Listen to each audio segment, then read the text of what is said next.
Estamos aqui com mais uma aula, ainda pertencente à apostila de elementos visuais.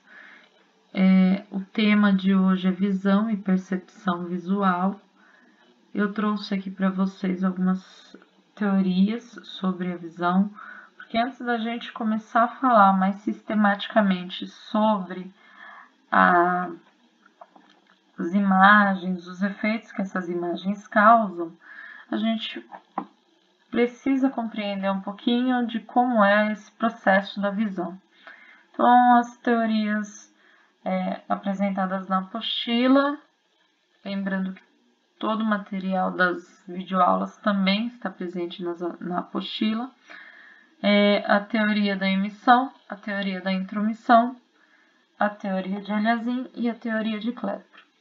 Então, a teoria da emissão ela é defendida por Ptolomeu e Euclides.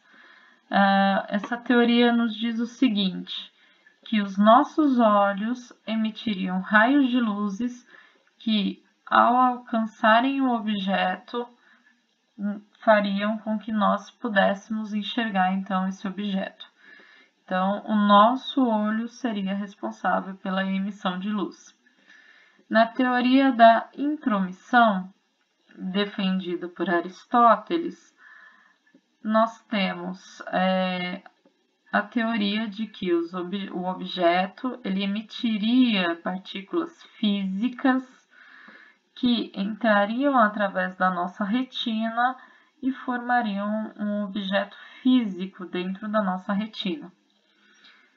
E as duas teorias mais modernas, mais atuais, que a gente pode, por assim dizer, é a teoria do Aliassime. O Aliassime ele é pai da ótica e da física experimental.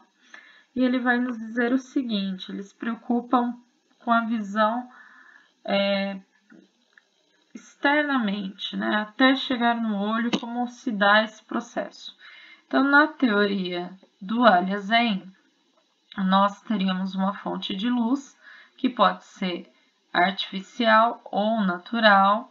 Essa fonte de luz emite raios de luzes que, ao entrar em contato com o objeto, esses raios de luzes são refletidos pelo objeto, que entram, então esse reflexo, essas luzes refletidas, entram através da nossa retina, formando então um objeto na nossa retina.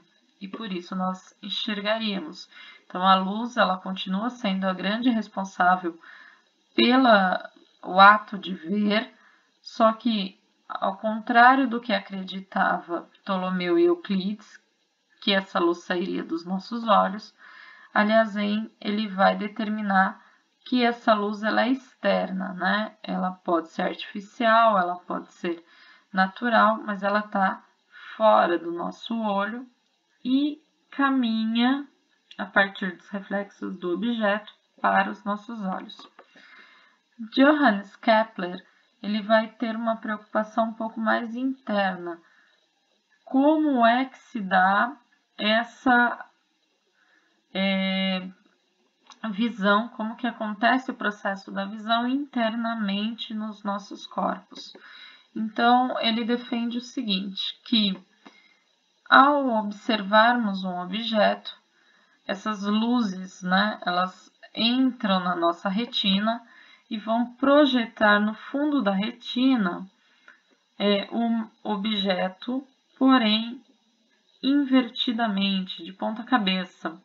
E o nosso cérebro é que é responsável pela reversão desse objeto, fazendo com que então nós enxerguemos os objetos nas posições iniciais, tá? Nas posições corretas.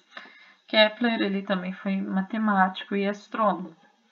Então, o nosso olho, a luz vai entrar pela retina, ser projetada no fundo da retina, e essas luzes elas serão recebidas numa área do nosso olho chamada fóvea. Essa fóvea ela é feita por vários filamentos de cones que são responsáveis por essa recepção, por perceber a cor. Cada cor ela tem uma intensidade de luz diferente.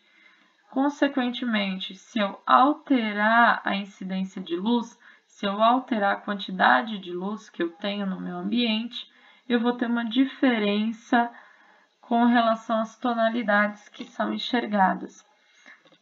Aqui um bom exemplo, vale a gente lembrar, é aquela história que saiu uns anos atrás, lá o vestido é azul, é branco.